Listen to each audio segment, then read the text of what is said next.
tsaka natin gagamitin. Ayan. So dito yung nakatago yung switch. Diyan. Yun o, walang check engine. So, alright. Park light. So on natin dito. Nag-push ka para dun lang iilaw.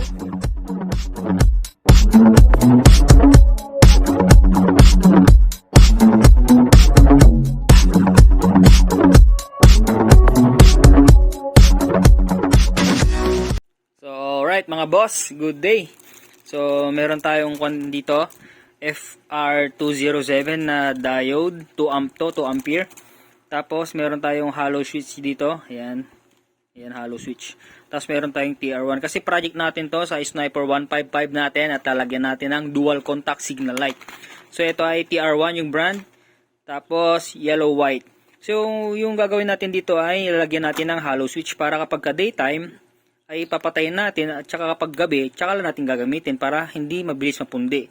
Tsaka meron tayong napanood na hacks or tutorial kay Master Legendary Kabekis. Ito diode. Maglagay daw ng diode pagka maglalagay kayo ng dual contact para hindi mabilis mapundi. So, tatry din natin to. Kasi pagka si Master Kabekis yung nagsalita ay talagang pulido. So, alright. Hinang ko lang siya dito sa may dual contact para hindi mabilis mapundi. So, putulan natin, no? Depende kung saan sa inyo na banda putulan, pero sa akin dito na lang sa malapit dito. So, putulan ko na lang dito. Tapos lagay ko yung diode dito. Ayan. Putulin, tapos balatan, tapos lagay yung diode. So, naihina na natin yung isa. So, ganyan siya. Yung may silver na dun sa diode ay papunta dito sa ilaw. Ayan. So, yung negative, no? So, ayan. Yung may bilog na silver papunta dito sa ilaw. Tapos yung sa kabila naman, dugtong nyo yung nagputulan nyo. So, yung nagputulan natin, lagay natin dito. So, yung purpose nito ay para maging matibay itong dual contact natin, hindi mabilis mapundi. Tsaka yung iba kasi nakaka-encounter na kapag daw naglagay sila ng dual contact ay sabay yung puti tsaka yung orange o nagha-hazard.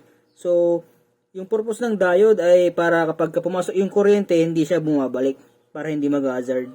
So, ayan. Lagay ko din yung sa kabila, assemble ko na lang lahat, tapos pakita ko na lang sa inyo, no. So, ito na, mga ka-MB Moto, ayan, nalagay na natin dalawa. Nabalot na rin natin ng electrical tape. So, yung ginamit nating electrical tape ay yung nito para maganda yung pagkabalot niya, yan, nito tape. Ayan. All goods. So, kakabit natin sa motor, tapos i-wiring din natin, lagyan natin ng hollow switch para may patayan siya. Ayan, hollow switch. So, alright. So, yun mga master, no? So, explain ko lang sa inyo. So, ito yung halo switch. So, yung halo switch ay magkakaiba-iba. Yung iba kasi merong white, ibang kulay. So, yung sa atin ay yung kulay natin ay ito lang. So, explain ko sa inyo, no? Yung halo switch, pagka tinanggal mo to, ito, may makikita ka dun sa ilalim niya na yung mga label. So, sa akin, alam ko na, kabisado ko na. So, sabihin ko na lang sa inyo kapag ganitong kulay yung halo switch nyo. So, itong black ay, ito yung negative. Tapos, yung red ay yung positive. Tapos, itong kulay yellow, ito yung common. Tapos, dito sa green ay yung normally open. Tapos, ito naman blue ay yung normally closed. So, sabihin ko rin sa inyo kung paano to nag-work, no? So, itong normally, ay itong common pala, kulay yellow, ay ito yung itatap dun sa accessories wire ng motor para kapag ka nagsusi ka, dun lang gagana yung switch. So, ito yung accessories wire, yung common wire ng hollow switch. Tapos, ito naman yung negative, positive. So, try natin dun sa battery. Ito, pasensya na, no? Yung sa battery ay madumi na old. So, yung gagawin nyo lang ay yung positive ng ilaw ng hollow switch, itap nyo dito sa normally open. Ayan. Tapos yung common naman, imagine nyo na ito yung accessories wire. Ito, tap natin dito sa may positive ng battery. Ayan. Tapos, ito naman sa body ground or negative na battery. So, lagay natin dyan. Ayan. Tapos, ayan. So, walang ilaw. Kasi yung gusto ko, kapag pinindot mo, nagka-power, doon din iilaw. So, ayan. Pindot natin, ang tanggal. Wala kasi tayong tagawak mga master. Yan. So pagka pinindot ko to, iilaw. Ayan. Ayan. Iilaw, no? Ayan, tanggal yung battery. Ayan, may ilaw. Ayan, iilaw. Tapos kapag pinush ko ulit, babalik siya. Magiging normally close siya. Kaya, walang supply. So kapag pinindot ko ulit, nagkakaroon ng ilaw kasi may supply. Ayan.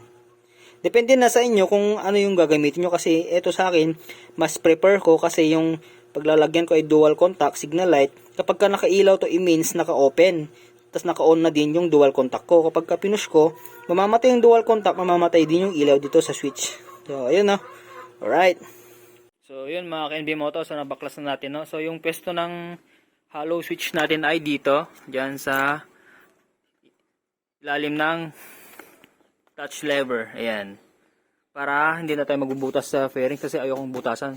So dito, abot na abot naman siya pagka tinusok mo dito para nakatago din siya, no. Tapos itong wire ng hollow switch, ito ay binalot ko. So ito yung normally close. Ito yung hindi natin gagamitin, so sineparate ko na siya.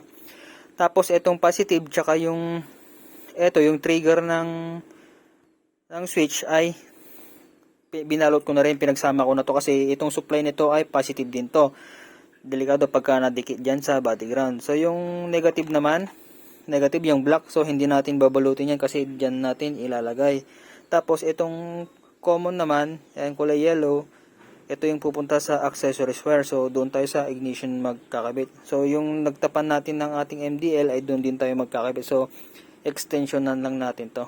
So ayan, pakita ko mamaya, no. Wala kasi akong video mga master. Yun, alright. So ito na master, no, na dugtungan ko na ito yung normally close tsaka yung positive ng hollow switch. So dinugtungan ko ito. Ito yung ikakabit doon sa may ito siya, yung ikakabit dito. Ayan. Dito yung ikakabit. So pakita ko ulit sa inyo mamaya. So ipakita ko ito. Tapos yung common natin na kulay yellow, ito yung kulay yellow, ayan. Dinugtungan ko rin kasi bitin. So itinap ko na lang siya dito sa galing din sa accessories wire na papunta sa mini driving light ko dito sa relay. So dito na lang ako kumuha para hindi ko nabaklasin yung fairings dito. Kasi doon pa yan sa loob, doon, no? Doon sa loob. So dito na lang ako nagtap kasi para minsanan na lang. So balutin ko na lang ng electrical tape. Tapos ito yung last na ilalagay natin, tsaka assemble na natin yung fairings. So review lang ulit, no? So yung normally close, tinanggal na natin. Tapos yung negative ay body ground, dyan na tayo naglagay kasi bakal din dyan. So yung ito yung normally open, tsaka yung positive pinagsama natin para yung ilaw dun sa hollow switch. So dito yung pwesto nya, ayan. So abot na abot to. So ito naman yung common. So nandun na siya sa accessory wire. Para pag nag-on ng susi ay tsaka lang ilaw yun, tsaka yung gagana yung ating dual contact. Ayan, no. Alright mga master, so ito na yung Sniper 155 natin, done installed dual contact signal light na may diode tsaka may hollow switch para pagka daytime ay pwede natin patayin at tsaka pagka gabi tsaka natin gagamitin. Ayan, so dito yung nakatago yung switch, andyan, yun, no. So on natin yung motor,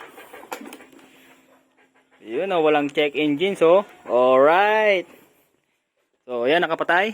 Ayan, ito yung stock na, yan, ilaw, park light. So on natin dito, yun yung switch, ayan. Pagka nag-on ka, nilagay ko kasi normally open, pagka nag-push ka para dun lang iilaw. Ayan, naka-ilaw na, oh. Pwede natin patayin, oh. Patayin ko, off. Ayan, on. Yun, oh. May diode na, may hollow switch pa, para mas matagal yung buhay. Yun, oh. Alright. So gabi na, no. Ito, madilim na. So ito na yung sniper natin, yung install natin ng dual contact. So ito yung stock na ilaw, yung park light nya. Ayan, yung wrinkle. Yan. Tapos open natin yung dual contact natin, signal light. Dito yung switch natin. So ipapakita ko sa inyo. Yun. Yan. Sa gilid, yan, o. Pati sa gilid, maliwanag. Yan, patayin ko. On. Yan, yan din sa kabila. So layo ko konti. Ayan.